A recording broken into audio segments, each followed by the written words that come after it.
Alhamdulillahi Rabbil Alamin wala qibata wala udwana illa ala zalimin. Ashhadu an la ilaha illallah wahdahu la syarikalah wa ashhadu anna Muhammadan abduhu wa rasuluhu alladzi la nabiyya ba'dah. Ya ayyuhalladzina amanu ittaqullaha haqqa tuqatih wa la tamutunna illa wa antum muslimun. يا أيها الذين آمنوا اتقوا الله وقولوا قولا سديدا يصلح لكم أعمالكم ويغفر لكم ذنوبكم ومن يطع الله ورسوله فقد فاز فوزا عظيما سبحانك لا علم لنا إلا ما علمتنا إنك أنت العليم الحكيم اللهم تب علينا إنك أنت التواب الرحيم. Amma ba'd, kaum muslimin, kaum muslimat, al-mustami'ina wal mustami'at, al-musyahidina wal musyahidat, rahimanillahu wa iyyakum. Alhamdulillah, bersyukur kita kepada Allah tabaraka wa ta'ala. Kembali kita dipertemukan dalam kesehatan wal afiat, dalam kesehatan dan keimanan, sehingga pada kesempatan yang mulia ini pula kita kembali bersua bersilaturahim melalui kajian keislaman kita, yang mudah-mudahan ini menjadi bagian kebaikan yang akan kita dapatkan di sisi Allah Subhanahu wa taala.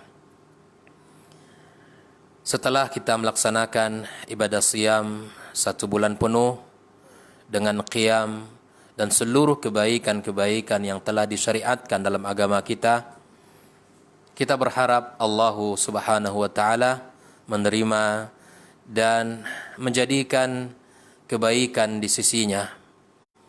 Dan para ulama as-salaf, mereka memiliki semangat yang tinggi di dalam beramal, namun tidak hanya menjadi perhatian mereka pada amal tersebut, akan tetapi hal yang paling mereka khawatirkan adalah apakah amal mereka itu diterima ataukah ditolak oleh Allah Subhanahu wa taala. Wa kanu asyaddu ihtimam bil amal. Mereka sangat perhatian kepada amal-amal, sangat perhatian kepada kebaikan-kebaikan.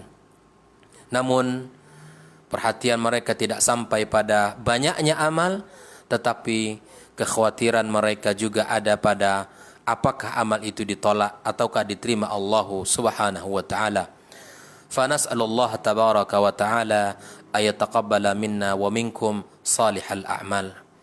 Kaum muslimin, kaum muslimat, kita berselawat kepada Rasulullah sallallahu alaihi wasallam, manusia mulia yang menjadi tauladan bagi umat di dalam setiap kehidupan dan setiap ibadah kita kepadanya. Nabi kita sallallahu alaihi wasallam memberikan nasihat kepada kita, alaikum ma tutiquna minal amal. Adalah kalian melakukan amal yang mampu kalian lakukan. Fa wallahi fa innallaha la yamal hatta tamallu. Sesungguhnya Allah tidak akan pernah bosan memberikan balasan kebaikan kepada kita sampai kita bosan melakukan amal itu sendiri.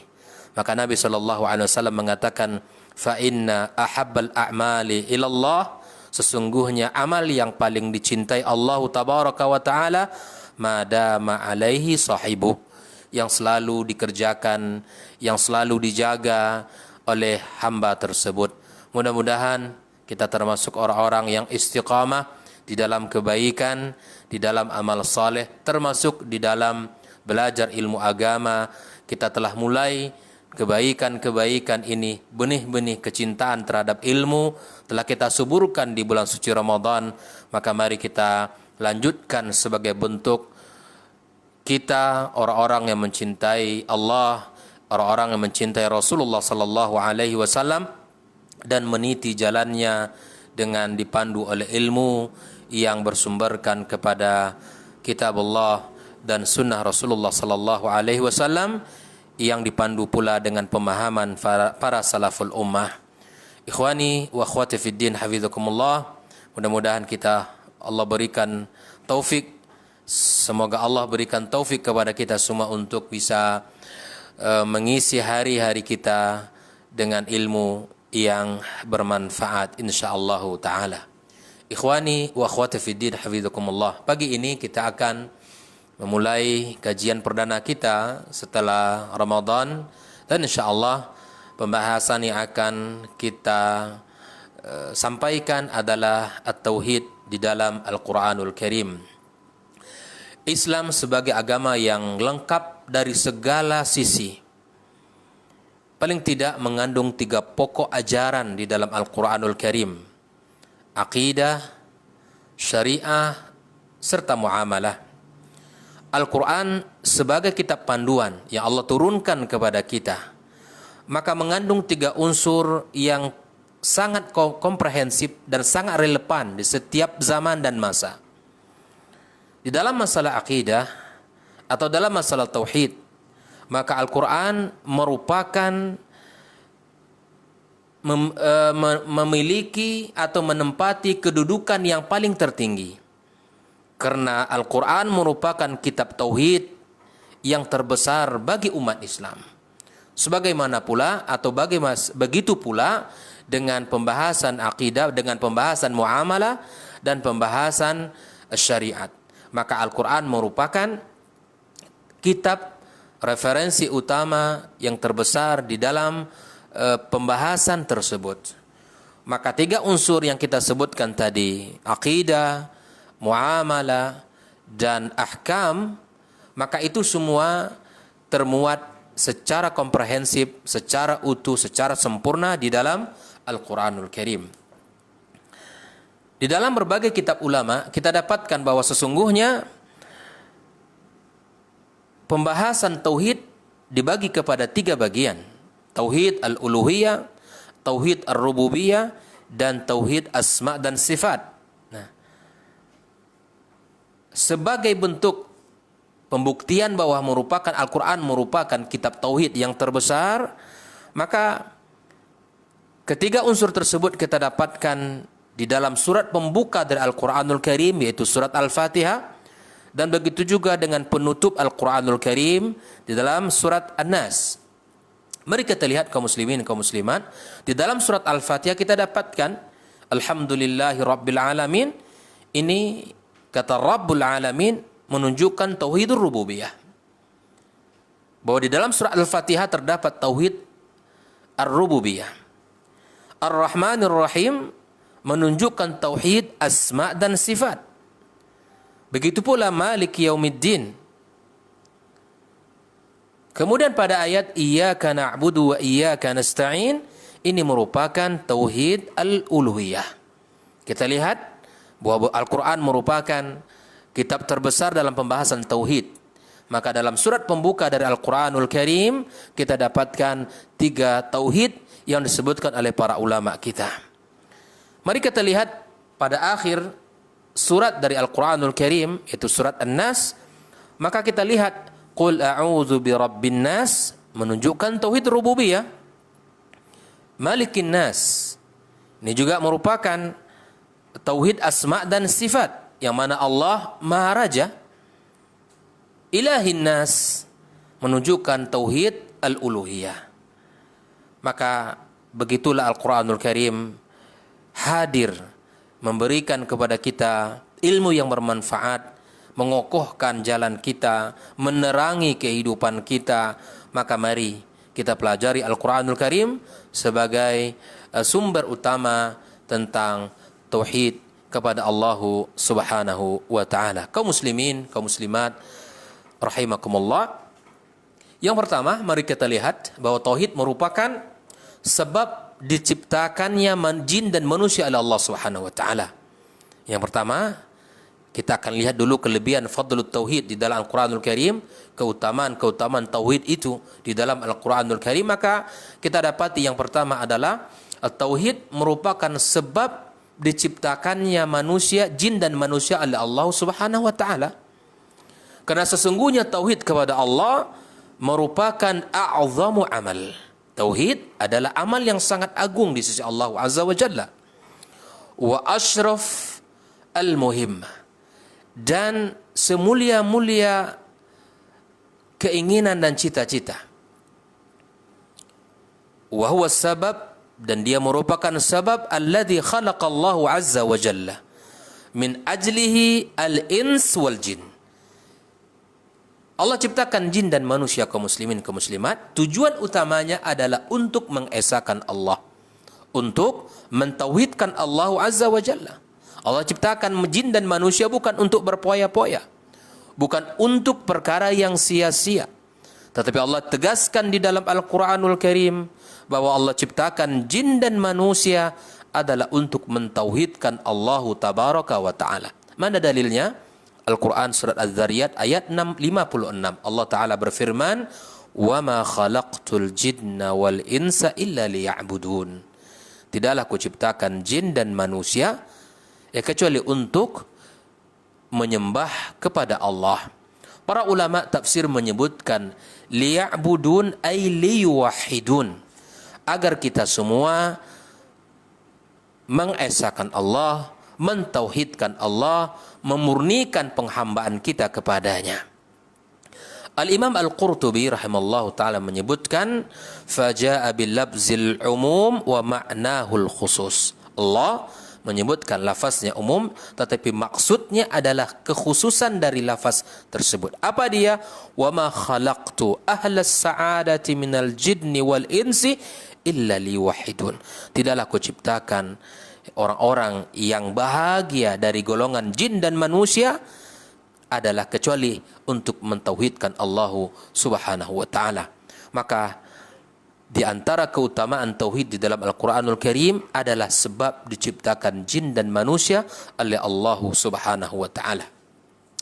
Al-Imam At-Tuwajri mengatakan dalam kitab Usuluddin Al-Islami, beliau membahas tentang apa yang Allah ciptakan dari alam ini, ya, semuanya adalah mempersaksikan keesaan Allah. Allah menciptakan alam ini adalah bentuk persaksian bahwa Allah adalah zat yang patut kita sembah. Allah Ta'ala mengatakan, ala lahul khalqu wal amru tabarakallahu rabbul alamin. Bagi Allah lah yang menciptakan, yang mengurus seluruh alam ini, baik yang di langit maupun yang di bumi, dan apa yang ada di antara keduanya. Allah yang mencipta, Allah yang mengurusnya. Maka tabarakallahu rabbul alamin. Inilah sebuah keyakinan yang harus tertanam kuat di dalam hati kita dan di hati anak-anak dan keluarga kita kaum muslimin, bahwa Allah adalah menciptakan kita untuk menyembah dan mentauhidkan dirinya. Maka tanamkan pada diri kita sekuat-kuatnya, pada istri kita, anak-anak kita. Jangan sampai mereka ini tidak tahu bahwa tujuan Allah ciptakan mereka adalah untuk menyembah Allah semata, tidak untuk yang lain. Allah ciptakan pula langit dan bumi. Allah ciptakan pula pergantian siang dan malam, dan seluruh jenis makhluk, baik yang hidup maupun yang mati, tumbuh-tumbuhan dan buah-buahan, serta ciptakan hewan-hewan yang kita lihat. Semua itu menunjukkan kebesaran dan keagungan Sang Pencipta Allah Tabaraka wa Ta'ala. Wahidun la syarikalah. Maka itu semua, kalau kita lihat secara kebesaran ciptaan Allah, maka tidak pantas bagi kita mensyirikkannya. Bahkan Allah telah menyampaikan di dalam Al-Quranul Karim hal yang kita sebutkan tadi. Dzalikumullahu rabbukum, kata Allah. Itulah Allah Rabb kalian semuanya. Khaliqu kulli syai', yang telah menciptakan segala sesuatu. La ilaha illa huwa, tiada ilah yang patut disembah kecuali Allah. Fa anna tu'fakun, dan apakah yang membuat kalian semuanya menyimpang dan melenceng dari Allah Subhanahu wa Ta'ala? Apa yang membuat kita ini tidak tunduk dan patuh kepadanya? Dan seluruh jenis makhluk yang Allah ciptakan dengan bentuk yang sempurna, dengan penjagaan dan pengaturan yang Allah berikan kepadanya.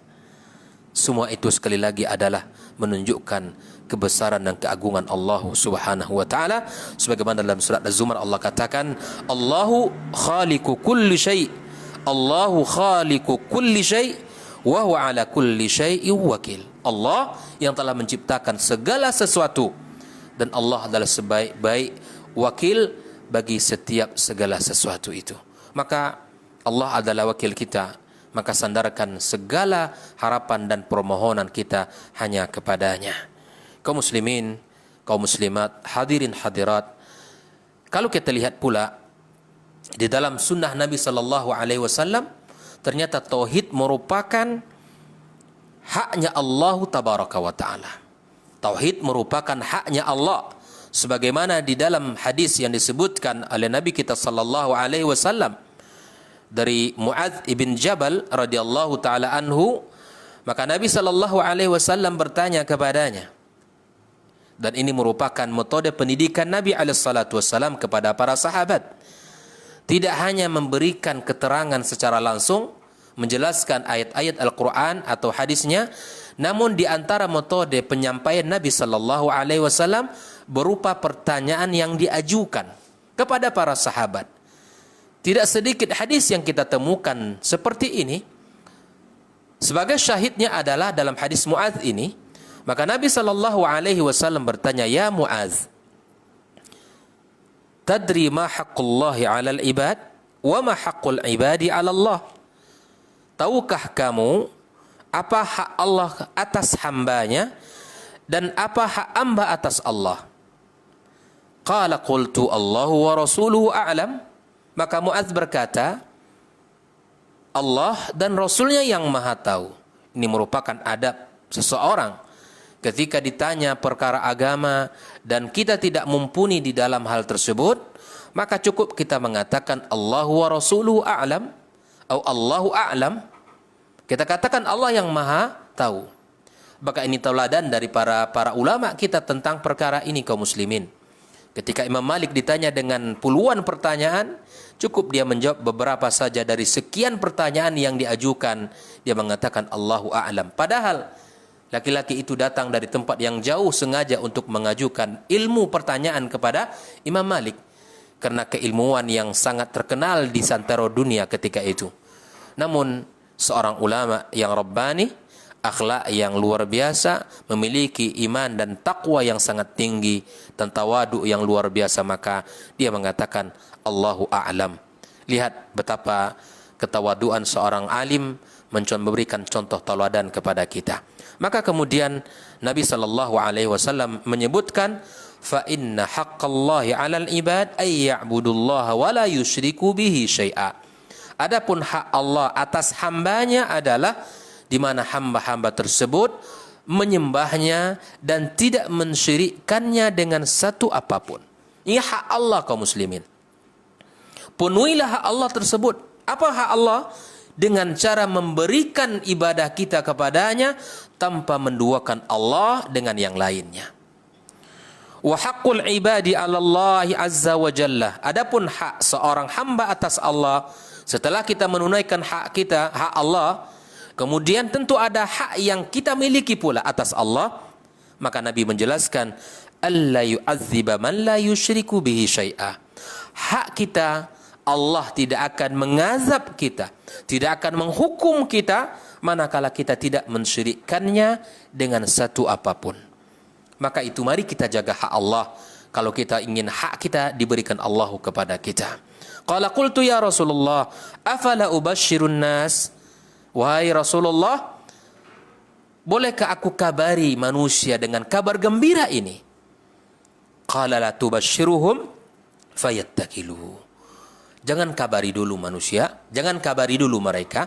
Nanti kalau kekuatan, kalau pemahaman agamanya belum mantap, nanti mereka dikhawatirkan akan bersandar kepada hal itu.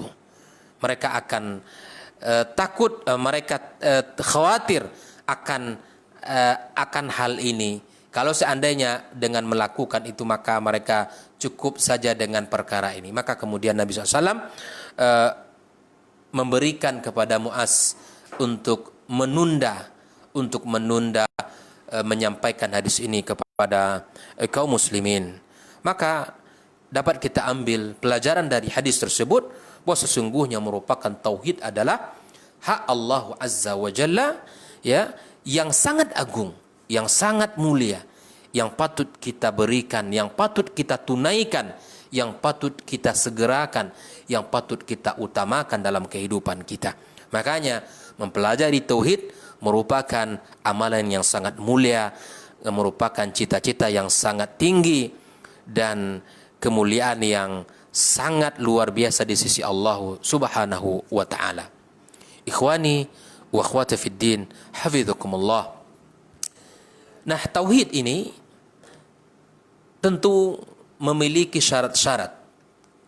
Dan para ulama telah menjelaskan, di antaranya adalah Syekh bin Baz rahimallahu taala menjelaskan syarat tauhid tersebut. Yang pertama adalah la ilaha illallah. Adalah sebaik-baik kalam, sebaik-baik ucapan la ilaha illallah. Para ulama mengatakan wa huwa asluddin wa asasul millah. Dia merupakan dasar agama dan asasnya seluruh keyakinan dan agama yang dianut. Wa hiya allati bada'a biha ar-rusul alaihimus salatu wassalam aqwamahum. Dan itulah yang dimulai oleh para nabi dan rasul ketika mereka memulai dakwah, mengajak kaumnya untuk memurnikan agama dan akidah mereka kepada Allah Subhanahu wa taala. Bahkan Allah menyebutkan di dalam ayat Al-Qur'anul Karim, "Wa ma arsalna min qablika min rasulin illa nuhi ilaihi annahu la ilaha illa ana fa'budun." Tidaklah kami utus sebelum kamu seorang rasul kecuali kami berikan kepadanya wahyu dan disuruh bahwa tiada ilah yang patut disembah kecuali aku, maka sembahlah aku, kata Allah Subhanahu wa taala. Maka tauhid merupakan syarat tauhid adalah la ilaha illallah. Di sini dijelaskan oleh para ulama, itu ada la ilah, sebuah kenafian, menafikan ilah. Ini yang pertama, la ilaha, kita nafikan apapun bentuknya penyembahan di dunia ini. Lalu kemudian isbat. Apa itu kita tetapkan? Siapa yang kita tetapkan adalah Allah, yang Maha Esa, yang Maha Agung, yang Maha Kuasa, yang Maha segala-galanya. La ilaha illallah. Maka para ulama mengatakan an-nafi wal isbat mesti ada di dalam penetapan tersebut. Nah, ikhwani wa akhwati fid din, hafizakumullah. Dan tauhid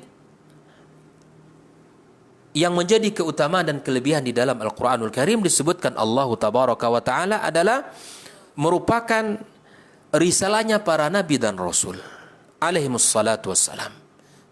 Di samping dia merupakan sebab diciptakan jin dan manusia oleh Allah, tauhid adalah dakwanya, risalahnya para rasul alaihimus salatu wassalam. Sebagaimana yang pernah kita bahas pada pertemuan sebelumnya dan akan kita kuatkan pada pertemuan ini tentang dalil-dalil yang Allah sebutkan bahwa para nabi dan rasul mereka semuanya diutus Allah dalam rangka mengajak manusia beribadah kepadanya.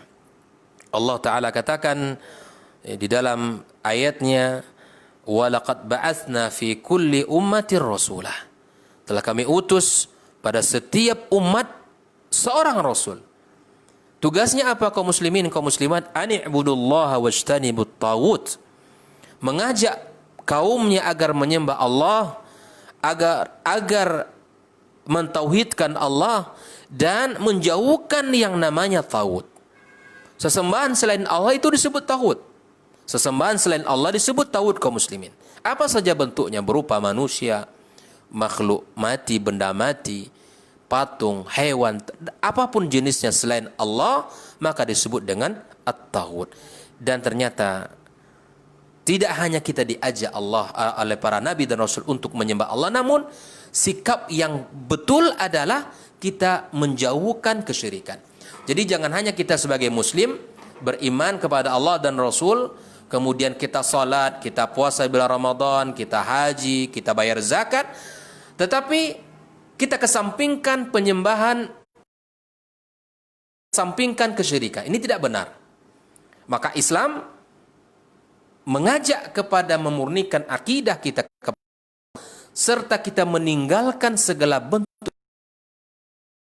Di Muslim tidak hanya cukup dia menyembah Allah semata, beribadah kepada Allah semata, tetapi dia juga harus mampu meninggalkan segala bentuk kesyirikan sekecil apapun. Inilah ajakan dakwanya para rasul. Inilah risalahnya para nabi. Kita dapat fahami dari ayat yang kita baca tadi, bahwa setiap umat Allah utus seorang rasul. Tugasnya satu, mengajak manusia agar menyembah Allah. Setelah itu apa? Wajtanibut taghut. Dan tugas kedua mereka adalah mengajak yang namanya taghut. Itu penyembahan selain kepada Allah Subhanahu wa taala. Dan sudah menjadi fitrah, ya, setiap orang yang diajak, maka ternyata memang ada dua jenis atau dua golongan manusia. Kata Allah, "Faminhum man hadallah."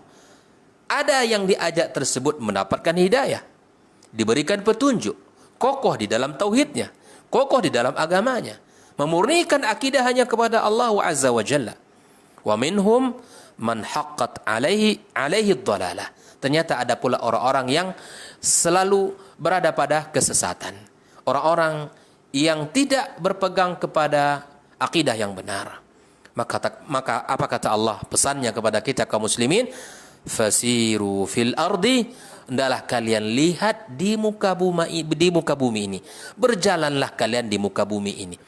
Perintah Allah kita untuk melihat keagungan yang terbentang, melihat bukit yang menjulang, melihat langit yang tinggi tanpa tiang, melihat lembah menjurang.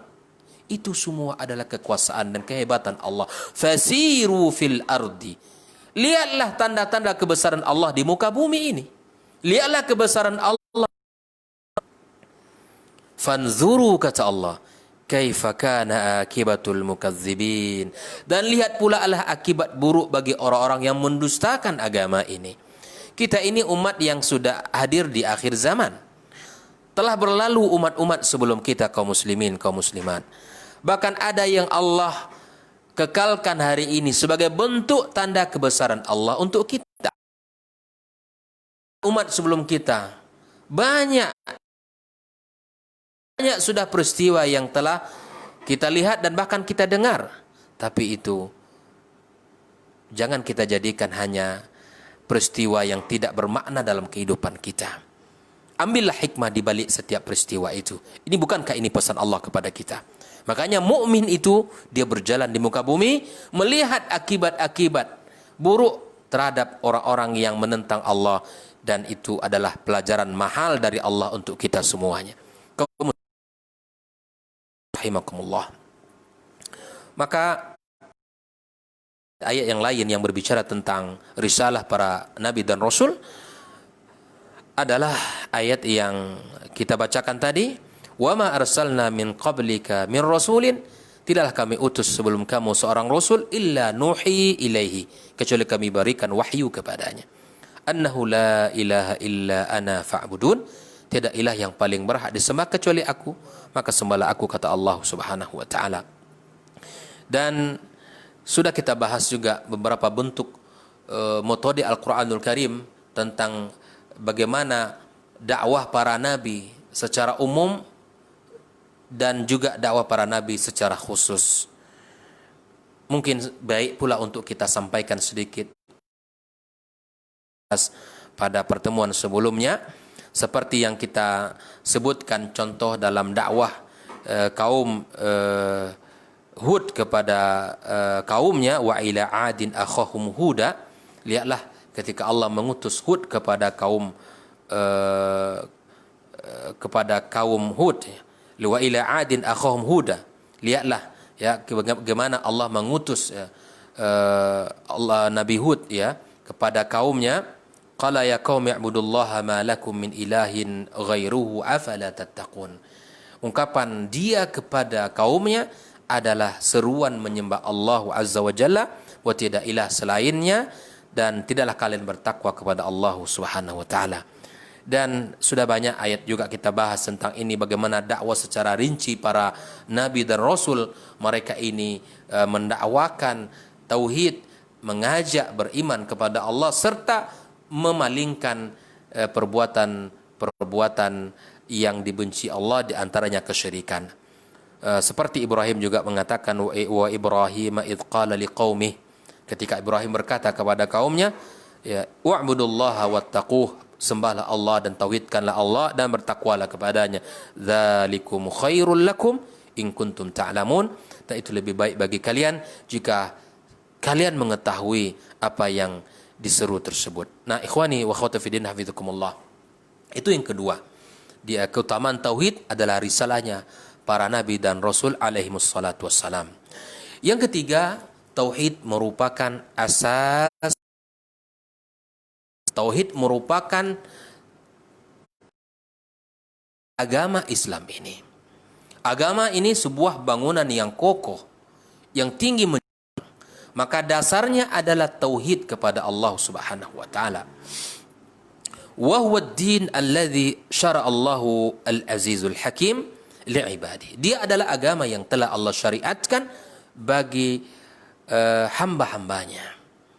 Makanya kita dapatkan di dalam ayat Al-Quranul Karim, Allah Ta'ala berfirman, وَمَنْ يَبْتَغِي غَيْرَ الْإِسْلَامِ دِينًا فَلَا يُقْبَلَ مِنْهُ. Yang mencari selain Islam sebagai agama, yang menganut selain Islam sebagai agama, maka jaminan Allah, فَلَا يُقْبَلَ مِنْهُ, Allah tidak akan terima, Allah tidak akan sambut keyakinan itu. Wa huwa fil akhirati minal khasirin, dan dia nanti di akhirat termasuk orang-orang yang merugi. Maka asas daripada agama kita adalah tauhid kepada Allah Azza wa Jalla. Dan asasnya sekali lagi adalah agama yang mulia ini adalah keyakinan bahwa Allah adalah yang Maha Esa. Ikhwani wa akhwati fiddin hafizakumullah. Kalau kita lihat pula sumber Islam yang kedua adalah hadis Nabi SAW, maka kita dapatkan dari Abdullah ibn Amr radhiyallahu taala anhu, qala Nabi sallallahu alaihi wasallam, Nabi bersabda, bunyal Islamu ala khams, Islam dibangun di atas dasar 5. Ya. Ala ay wahidallah, yang mentauhidkan Allah, wa iqamis salah, mendirikan salat, wa ita'iz zakah, membayar zakat, wa siyami Ramadan, dan kita berpuasa di bulan Ramadan, wal haji. Hadis riwayat Imam Muslim. Di dalam hadis disebutkan betapa tauhid merupakan adalah tiangnya agama Islam, dan di dalam ayat Al-Quran pun disebutkan betapa tauhid merupakan tiang dan dasarnya agama Islam yang mulia ini. Kaum muslimin, kaum muslimat, hafizakumullah. Dan di antara keutamaan tauhid di dalam Al-Quranul Karim disebutkan juga adalah sebab diterimanya amal kita oleh Allah Subhanahu wa taala. Tauhid ini menjadi syarat diterimanya amal oleh Allah Tabaraka wa taala. Inna tauhida syartun liqabulil amalis salih. Tauhid sesungguhnya merupakan syarat akan diterimanya amal kita oleh Allah Azza wa Jalla. Wal amalu la yusbiha salihan wala maqbulan idza kana munafiyan lit-tauhid wa syurutil wafa'u bih. Sesungguhnya amal tidak akan pernah baik. Amal walaupun baik dalam pandangan kita, yang kita lakukan ini baik, tetapi dia tidak akan diterima Allah dan tidak akan baik di sisi Allah kalau yang kita lakukan itu bertentangan dengan tauhid dan bertentangan dengan syarat-syarat yang menjadi konsekuensi terhadap tauhid itu. Apa dalilnya? Al-Quran telah memaparkan sebagai bentuk bahwa tauhid merupakan syarat diterimanya amal oleh Allah Subhanahu wa taala. Surah Al-Kahfi ayat 110. Qul innama ana basyarum mithlukum. Katakan, sesungguhnya saya seperti kalian. Yuha ilayya, namun aku diberikan wahyu oleh Allah. annama ilahukum ilahu wahid. Nama adalah datul hasar, ilahukum sesungguhnya hanya Allah adalah ilah yang esa. Faman kana yarju liqa'a rabbih, dan barang siapa yang ingin berjumpa dengan Rabbnya, falyamal amalan salihan, maka syarat utama beramal, amalnya syaratnya saleh. Wala yusyrik biibadati rabbih ahada, dan dia tidak mensyirikkan Allah dengan satu apapun. Di dalam ketaatan beribadah kepada Allah, maka harus ada di dalam kehidupan kita usaha untuk segala bentuk kesyirikan. Karena kesyirikan akan menafikan tauhid, dan itu akan berujung kepada tertolaknya amal.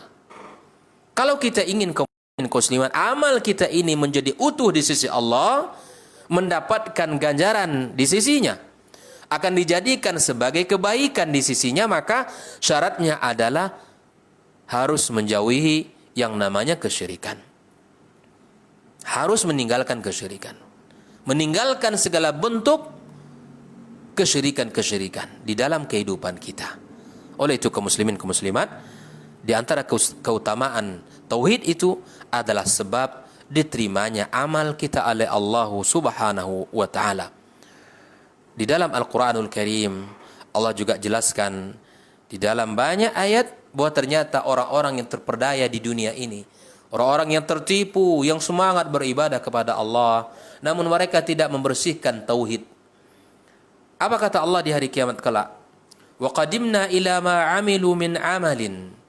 Kami tunjukkan kepada mereka apa yang telah mereka kerjakan. Kami hadirkan kepada mereka di hari kiamat kelak. Faj'alnahu haba'an mansura. Allah jadikan semua amal itu berterbangan. Tidak ada artinya di sisi Allah. Tidak ada manfaatnya di sisi Allah.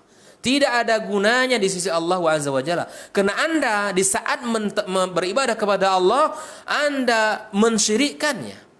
Allah mengatakan dalam hadis qudsi, ana aghna syuraka ani syirki. Saya tak butuh dengan kesyirikan kalian.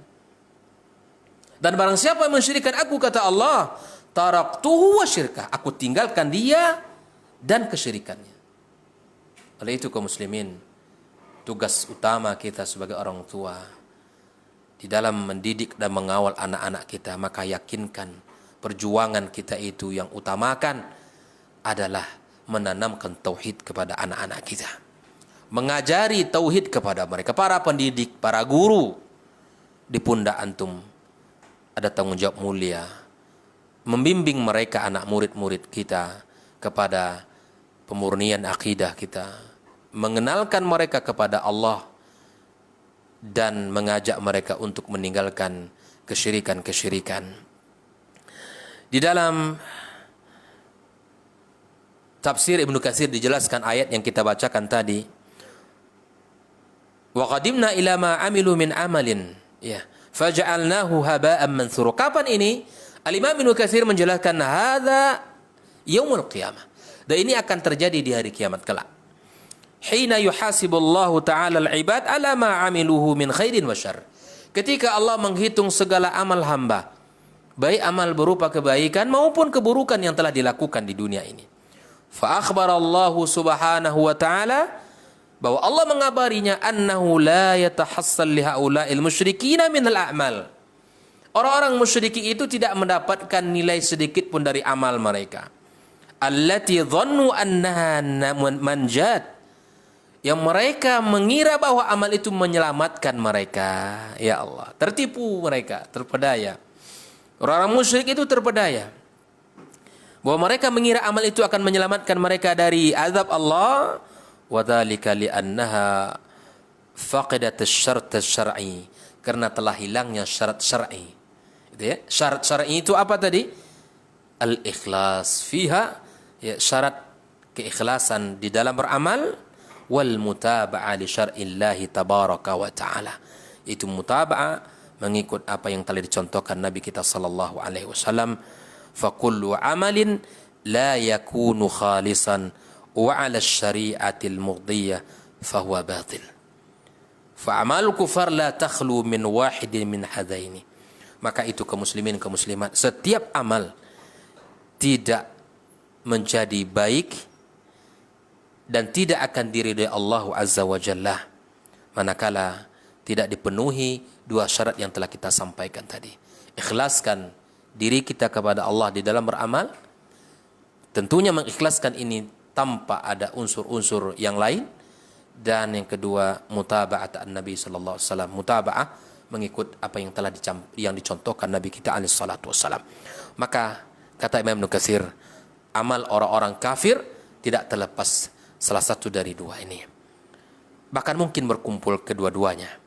Fatakunu ab'ad minal qabuli hina idzin, maka tentu amal mereka tidak akan diterima Allah Azza wa Jalla.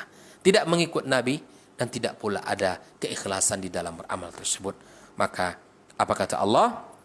Allah jadikan amalan orang-orang kafir, orang musyrik, kami akan jadikan dia sebagai debu yang berterbangan. Ya Allah campakkan, Allah abaikan amal-amal tersebut. Maka itu jangan sampai kita termasuk orang-orang yang dijadikan Allah diabaikan amal-amal soleh kita ini. Bahkan orang-orang kafir Allah jelaskan walladzina kafaru a'maluhum. Adapun orang-orang kafir itu amal mereka kata Allah kasarabim biqi'atin yahsabuhu dzam'an, adalah seperti fata morgana yang mereka kira itu adalah air. Yang mereka kira itu adalah air yang sedang mengumpul. Yahsabuhu dzam'anu ma'an hatta idza ja'ahu lam yajidhu syai'a. Ketika mereka berjalan menuju air tersebut, ternyata tidak mendapatkan apa-apa di sana. Wa wajadallaha indahu fawaffahu hisabahu wallahu sari'ul hisab. Dan tentunya mereka berharap di sisi Allah balasan, namun Allah tidak memberikan apa-apa kepada mereka dan Allah sangat cepat hisabnya. Dan ini merupakan sebuah permisalan, kata Imam Sa'di rahimahullah ta'ala, wa hadhani mathalani darabahumullah ta'ala al-amal kufar. Dua permisalan ini Allah jadikan sebagai bentuk contoh amal-amal orang kafir di dalam batilnya amal mereka dan hilangnya amal mereka di sisi Allah Subhanahu wa taala. Oleh itu kaum muslimin, kaum muslimat, mari kita pahami bahwa tauhid merupakan syarat, menjadi syarat utama diterimanya amal kita oleh Allah Subhanahu wa taala.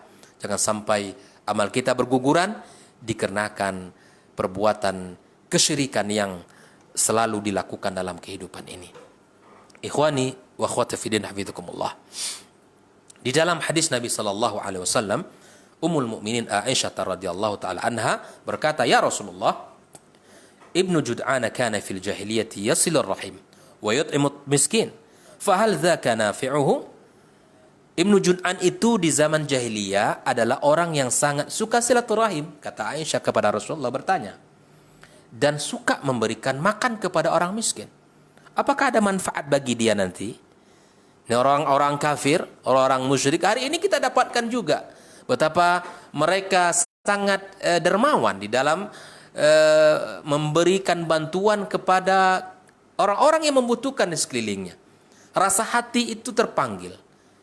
Dia ingin menolong orang-orang yang ada di sekitarnya. Namun berangkatnya mereka, bersemangatnya mereka membantu orang-orang di sekitar bukan karena iman kepada Allah, bukan karena tauhid, tetapi hati yang baik, rasa ingin membantu secara manusiawi. Tapi apakah itu bermanfaat bagi dia di hari kiamat di sisi Allah? Maka Nabi mengatakan, qala la yanfa'uhu. Sama sekali tidak ada manfaatnya. Innahu lam yakul yawman rabbi ufilli khati'ati yawmaddin. Dia belum pernah mengatakan satu hari pun, Rabbi ufirli, wahai Rabbku ampunkanlah dosa-dosaku. Ampunkanlah segala kesalahanku pada hari pembalasan. Ini menunjukkan tauhid, betapa ketika orang-orang yang beriman kepada Allah, maka dia memohon ampun kepada Allah dalam setiap keadaan agar Allah ampunkan dosa dan khilafnya. Ikhwani wa akhwati fi din, hafizakumullah. Di antara keutamaan tauhid di dalam Al-Qur'anul Karim disebutkan bahwa tauhid merupakan sebab masuknya kita ke dalam surga dan sebab terhindarnya kita dari api neraka. Allahu Akbar. Wa tauhid merupakan kata kunci, menjadi kunci utama kita akan masuk dan menjadi sebab utama pula kita dijauhkan dari neraka Allah Azza wa Jalla. Di dalam Al-Qur'anul Karim kita dapatkan dalil-dalil. Bahkan sunnah Nabi SAW juga banyak menyebutkan tentang keutamaan tauhid menjadi sebab kita kekal di dalam surga Allah Subhanahu wa taala dan dijauhkan kita dari neraka Allah Azza wa Jalla. Bahkan di dalam Al-Qur'an kita dapatkan innallaha la yaghfiru ay yushraka bihi wa yaghfiru ma duna dzalika liman yasha.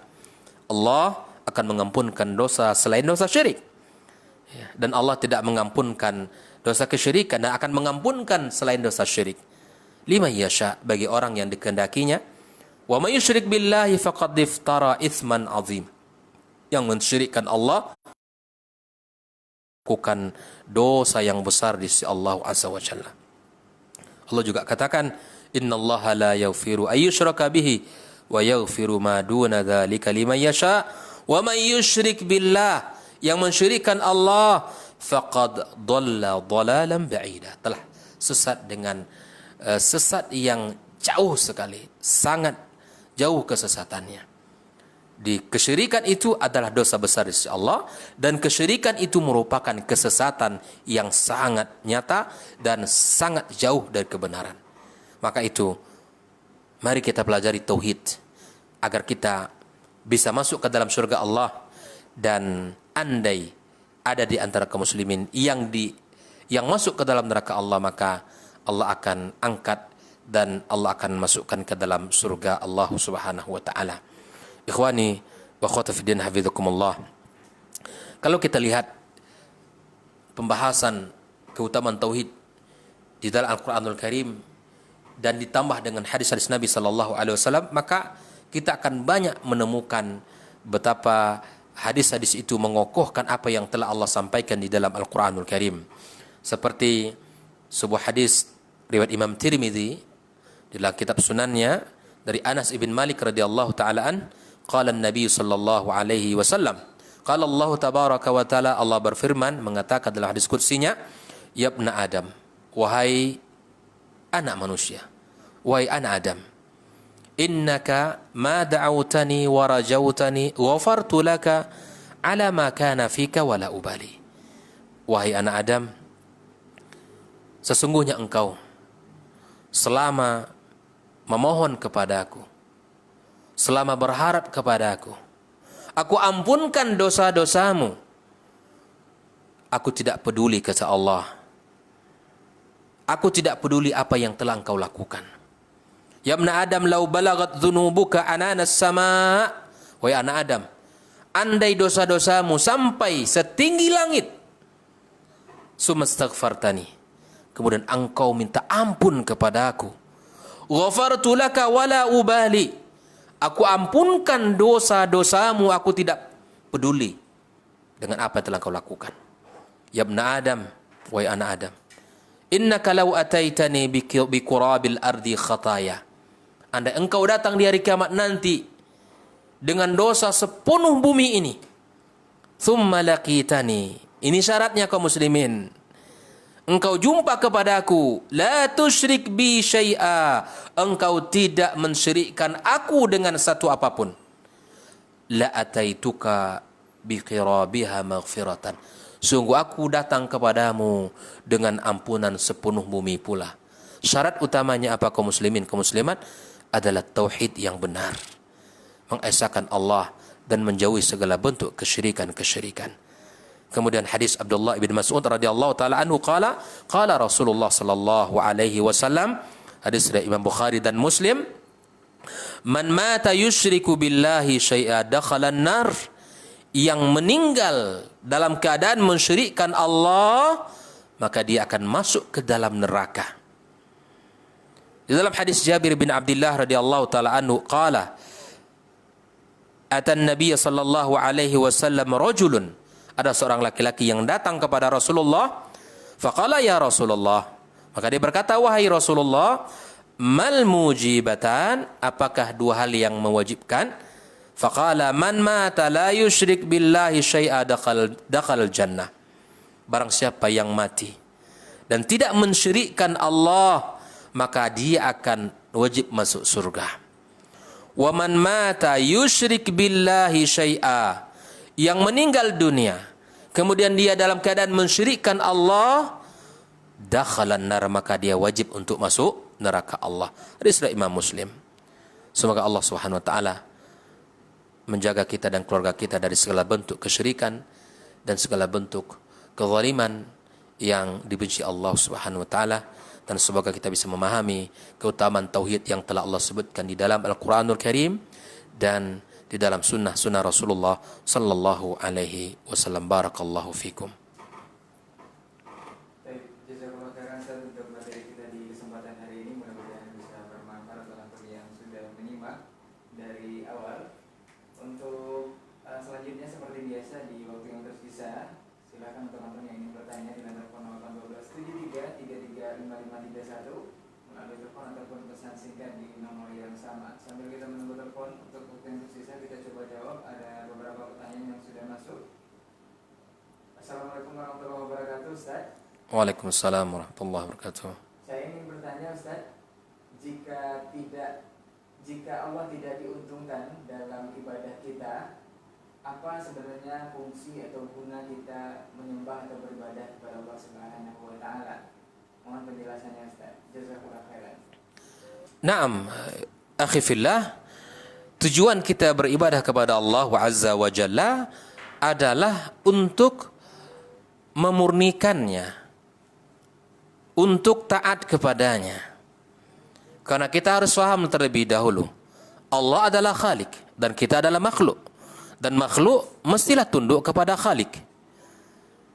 Maka Allah Azza wa Jalla dengan segala kebesarannya, dengan segala keagungannya, dia tidak butuh dan tidak akan menambah kebesaran dan keagungan Allah Azza wa Jalla dengan ketaatan kita.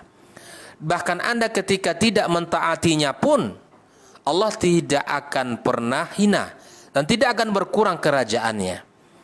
Dan sesungguhnya kaum muslimin, kaum muslimat yang membutuhkan ketaatan itu adalah kita.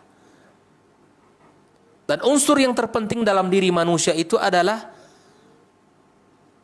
mengakui kesalahannya dan bertaubat kepada Allah Azza wa Jalla. Maka hajat besar dan kebutuhan kita sangat tinggi, dan apa yang kita inginkan di dunia baik di akhirat kelak, sungguh itu adalah bergantung kepada ketulusan kita di dalam beribadah kepada Allah. Kita yang membutuhkan kebaikan itu, bukan Allah yang membutuhkan. Kita yang memerlukan amal soleh itu, Allah tidak memerlukan itu, karena Allah sudah sempurna. Allah maha segala-galanya. Maka sadarilah bahwa kitalah yang membutuhkan. Dan tidak jarang kita dapatkan bahwa kebaikan itu akan kembali kepada kita. Manfaatnya baik itu di dunia maupun di akhirat kelak. Allah katakan, "Wa may yattaqillah yaj'al lahu makhraja." Yang bertakwa kepada Allah, maka Allah berikan jalan solusi terhadap permasalahannya. Bukankah hidup ini banyak masalah? Bukankah kita banyak rintangan yang kita dapatkan? Banyak cobaan yang dihadapi? Dan ketika kita sadari itu semua, akhi fillah, ini menunjukkan betapa butuhnya kita kepada Allah. Solusinya Anda harus bertakwa kepada Allah, dan Anda harus yakin bahwa Allah tidak butuh dengan ketakwaan Anda, tetapi kitalah yang membutuhkannya sebagai hamba yang lemah di sisi Allah. Wallahu ta'ala al-bisawab. Barakallahu fikum. Baik, jazakallahu khairan untuk jawabannya, mudah-mudahan bisa dipahami oleh antum yang bertanya. Kita ke pertanyaan selanjutnya, Ustaz. Assalamualaikum warahmatullahi wabarakatuh, Ustaz. Waalaikumsalam warahmatullahi. Anda mau bertanya di luar tema, Ustaz. Apa yang harus Anda lakukan terhadap anak dan menantu? Anak saya menikah baru 1 bulan, tetapi orang tua si perempuan mengambil kembali anaknya. Jadi sampai sekarang anak saya sudah berpisah sejak menikah hampir 2 tahun lalu. Siapa yang wajib menceraikan? anak saya atau biar si perempuan yang mengurusnya? Sebab mereka yang menyalahi. Mohon nasihatnya Ustaz. Syukran. Afwan, anak dia laki-laki, menikah sudah 2 tahun. Kemudian anak perempuannya diambil oleh mertuanya. Diambil, artinya dibawa pulang lagi. Apa yang harus anda lakukan? Taib akhi fillah, barakallahu fikum. Tentu dalam perkara ini harus jelas dulu. Sebab kenapa ini terjadi semuanya. Di dalam kehidupan rumah tangga ada hak dan ada kewajiban. Ada tanggung jawab yang mesti ditunaikan dan ada pula yang diterima, baik itu dari pasangan suami maupun dari istri itu sendiri. Maka masing-masing menjalankan tugasnya dan masing-masing berfungsi sesuai dengan amanah yang telah Allah berikan kepadanya. Kalau laki-laki dia merupakan ar-rijalu qawwamuna 'alan nisa, laki-laki merupakan kepala rumah tangga, sebagai pemimpin, sebagai tiang yang kokoh, sebagai sumber kehidupan, sebagai orang pendidik di dalam rumah tangga. Ini fungsinya suami. Jalankan fungsi yang telah Allah sebutkan pada makna ayat ar-rijalu qawwamuna 'alan nisa. Maka kemudian di dalam ayat juga Allah sebutkan tentang wanita, fas-salihatu qanitatun hafizatun lil ghaibi ma hafizallah. Maka wanita yang baik, maka dia juga harus tercermin pada dirinya qanitat, yaitu taat kepada Allah, taat kepada Rasulullah, dan taat kepada suaminya di tatkala suaminya berada di rumah. Kemudian taat kepada suami ketika suami tidak hadir bersamanya di rumah. Dan yang kelima adalah menjaga harta suami. Apabila masing-masing dari tugas ini berjalan dengan baik dan maksimal, maka ini merupakan kebaikan yang Allah berikan di rumah tangga tersebut. Namun apabila qawam di rumah itu tidaklah tegak secara baik, berfungsi sebagaimana yang seharusnya, maka disinilah titik awal terjadinya permasalahan. Bisa jadi masalahnya bersumber kepada suami dan bisa jadi sumber utamanya adalah seorang istri. Nah, yang perlu kita ingat dalam permasalahan rumah tangga adalah ketika permasalahan itu hadir, Allah pun sudah menyebutkan di dalam ayat Al-Quranul Karim ketika mulai bergoncang kehidupan rumah tangga itu, maka nahkoda di sini sebagai suami Allah telah berikan sebuah solusi. Ya, sebuah solusi yang pertama adalah fa'idhuhum. Berikan nasihat istri itu. Sebagai pendidik maka berikan nasihat. Sebagai kepala rumah tangga sampaikan ajaran agama kepadanya, nasihati dia baik-baik. Kemudian setelah diberikan nasihat, maka kalau ini tidak berfungsi, maka Allah memberikan wahjuruhum fil madaji. Pisahkan ranjang. Artinya sebagai bentuk hukuman kepadanya. Oh, kita tidak ridho dengan perbuatan itu. Agar dia mengerti. Kalau dia tidak mengerti pula dengan perkara ini, maka kemudian kata Allah, wadribuhun. Berikanlah pukulan yang mendidik kepadanya sebagai bentuk peringatan. Pukulan kasih sayang. Bukan pukulan yang mematahkan, mematikan. Atau membuat dia cacat. Karena syariat datang untuk memberikan maslahat, bukan untuk mendatangkan mafsadah. Maka pahami dengan baik. Lakukan itu semua. Andai ini tiga ini tidak lagi berjalan dengan sebagaimana mestinya, maka Allah memberikan solusi yang terakhir, yaitu fab'athu hakaman min ahlihi wa hakaman min ahliha. Ini perkara yang sangat pelik terjadi. Sulit sekali kalau sudah memuncak tidak ada lagi solusi di antara mereka berdua, maka Allah sudah berikan solusi kepada kita, akhi, yaitu utuslah satu orang hakim dari keluarga laki-laki yang hakim dalam makna kita adalah yang tentu yang bijak, berilmu, yang bisa memberikan solusi. Dan begitu juga dari pihak laki-laki, satu orang hakam. Bahasa ayatnya itu hakam. Satu orang yang bijak dari dari pihak laki-laki dan satu orang yang bijak dari pihak perempuan. Lalu mereka berunding. Allah jamin, iyurida islaha. Jika mereka ini mencari kebaikan, maka Allah akan berikan kebaikan di situ. Yang terjadi selama ini adalah yang berkumpul bukan orang-orang yang bijak, tetapi adalah duduk dua keluarga besar. Masing-masing akan memberikan pendapatnya dan bahkan masing-masing akan menunjukkan kehebatan keluarga ini. Maka tidak ada ujung dari masalah ini semua. Tidak ada solusi. Maka ikutilah saran pelajaran yang Allah berikan di dalam Al-Quran. Utus satu hakam dan utus satu hakam dari pihak laki-laki dan pihak perempuan. Adapun wanita ditarik ini tanpa ada unsur pembicaraan, maka ini tentu perlu dicari, ditelusuri, dicari berita yang lebih lengkap, dan saya tidak akan memberikan hukum, tetapi saya sampaikan, carilah ujung masalahnya. Kalau bahasa kitanya, benang merahnya apa, kenapa sampai mertua dari anak kita menarik anak perempuan. Tentu ada masalah-masalah yang mesti dicarikan solusinya. Maka lakukanlah langkah-langkah tadi sebagaimana Allah sudah sebutkan di dalam surah An-Nisa. Insya Allah setiap masalah akan kita temukan solusinya sebagaimana janji Allah kepada kita. Maka itu sekali lagi saya menyampaikan, mari di dalam membina rumah tangga ini kita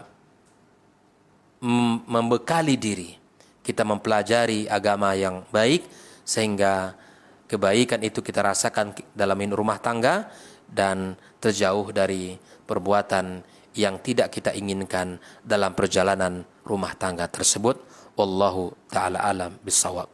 Untuk jawabannya, mudah-mudahan aktivitas bisa memahami apa yang sudah disampaikan. Mudah-mudahan bisa dimudahkan untuk semua urusan di rumah tangganya. Kita ke pertanyaan lagi, Ustaz. Ustaz, Assalamualaikum warahmatullahi wabarakatuh. Waalaikumsalam warahmatullahi wabarakatuh. Banyak sekali di sekitar kita orang yang meninggal dalam keadaan memakai jimat ataupun susuk. Sampai-sampai dalam sakaratul maut susuknya baru dicabut, baru meninggal. Gimana dengan orang yang demikian, Ustaz? Bukankah itu termasuk syirik? Apakah mereka meninggal juga dalam keadaan syirik? Dan kenapa masih banyak kaum muslimin yang bisa melakukan? Terima kasih atas pertanyaannya. Betul sekali bahwa di dalam kehidupan masyarakat hal-hal yang menyimpang yang mereka lakukan, di antaranya yang disebutkan dalam pertanyaan tadi. Bagaimana kita menyikapi jika kita temukan orang-orang yang meninggal dalam keadaan seperti ini? Yang pertama, kita harus yakin bahwa sesungguhnya kita sendiri harus yakin bahwa perbuatan tersebut adalah perbuatan yang menyimpang. Yang kedua, jika kita temukan orang-orang dalam keadaan tersebut meninggal dunia, maka kita tentunya berharap kepada Allah Azza wa Jalla, hujjah telah sampai kepadanya. Bisa jadi orang-orang yang melakukan hal itu karena kejahilan mereka, karena kebodohan mereka dalam perkara agama ini. Mereka tidak belajar, mereka tidak tahu itu merupakan perkara yang sangat dibenci Allah. Mereka tidak faham itu adalah akan menggugurkan kebaikan-kebaikan. Maka itu tugas utama kita, ikhwani wa akhwati fiddin, adalah menyelamatkan diri dan keluarga kita dan orang-orang yang terdekat dengan kita, serta orang-orang yang menjadi karib kerabat kita. Sampaikan kebenaran ini kepada mereka, sampaikan yang hak ini kepada mereka, agar mereka faham betapa besarnya keburukan yang ditimbulkan oleh perbuatan syirik itu, baik di dunia maupun di akhirat kelak. Maka ini tugas kita utama, sampaikan kebenaran ini kepada orang yang bisa kita dakwahi. Nah, kita berharap ya, Allah Subhanahu wa taala memberikan kita taufik di dalam menyampaikan itu. Nah, jika kita menemukan orang-orang seperti ini, maka kita harus lihat apakah dia termasuk orang-orang yang melakukan karena kebodohan atau kejahilan, ataukah dia memang mengetahui hukumnya lalu kemudian dia tidak mengamalkan. Nah, tentu perkara-perkara seperti ini harus berdasarkan data-data dan harus kita tahu sampai sejauh mana pengetahuan orang tersebut. Nah, kita sebagai saudara, selama dia muslim, bersyahadat, meyakini salat adalah wajib, puasa adalah wajib, menjalankan rukun Islam, menjalankan rukun iman, dan ada kesalahan-kesalahan di dalam amaliyah mereka, maka ini tentu al-amru ilallahi azza wa jalla, dan kita tetap bermohon kepada Allah azza wa jalla, ya semoga Allah azza wa jalla memaafkan segala kesalahan-kesalahan kalau dia lakukan itu atas kejahilan. Tapi kalau seandainya melakukan itu karena meyakini itu adalah perkara yang tidak ada masalah, maka al-amru ilallahi tabaraka wa ta'ala. Barakallahu fikum. Jazakallahu khairan Ustaz untuk jawabannya, mudah-mudahan bisa dipahami oleh yang bertanya. Satu pertanyaan terakhir Ustaz sepertinya sebelum kita berakhir. Assalamualaikum warahmatullahi wabarakatuh Ustaz. Waalaikumsalam warahmatullahi wabarakatuh. Bagaimana hukumnya menonton film-film horor? Apakah ini juga termasuk syirik Ustaz? Jazakallahu khairan. Taib akhi fillah, di antara hadis Nabi sallallahu alaihi wasallam mengatakan di antara bentuk baiknya Islam seseorang meninggalkan perkara-perkara yang tidak bermanfaat. Min husni islamil mar'i tarkuhu ma la ya'ni. Baiknya Islam seseorang adalah ketika dia mampu meninggalkan perkara yang tidak bermanfaat. Apa manfaat yang bisa kita ambil dari film horor? Apa manfaat yang bisa kita dapatkan dari film-film tersebut? Tentu ini perkara-perkara yang tidak berguna, hal-hal yang sia-sia. Maka sebaiknya bagi mukmin meninggalkan perkara-perkara tersebut. Dan masih banyak yang bermanfaat yang masih bisa kita lakukan, seperti tilawatul Quran, duduk di majelis ilmu, mempelajari hadis-hadis Rasulullah sallallahu alaihi wasallam, tafaqquh fid din secara umum dan lain sebagainya. Maka inilah pentingnya ilmu, wahai saudaraku. Karena ilmu akan menerangi jalan. Ilmu akan menyelamatkan kita. Ilmu akan menjaga kita. Ilmu akan membimbing kita. Maka film-film horor, film-film yang apapun sejenisnya, maka lebih baik kita tinggalkan dalam kehidupan kita agar usia ini bermanfaat dan agar sisa daripada umur kita menjadi usia yang berkah di sisi Allah Subhanahu wa taala. Barakallahu fikum. Baik, jazakallahu khairan Ustaz untuk jawabannya, mudah-mudahan bisa dipahami oleh yang bertanya, dan itu juga akhir dari kajian kita di kesempatan pagi hari ini. Mudah-mudahan apa yang kita diskusikan dan kita kaji kali ini bisa bermanfaat untuk semuanya, bisa diamalkan dalam kehidupan sehari-hari.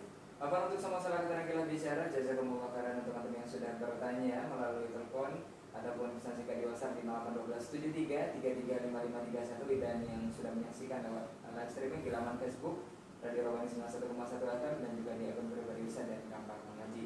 Kita akhiri dengan doa kafaratul majelis. Subhanakallahumma wa bihamdika asyhadu an la ilaha illa anta astaghfiruka wa atubu ilaik. Assalamualaikum warahmatullahi wabarakatuh. Waalaikumsalam warahmatullahi wabarakatuh.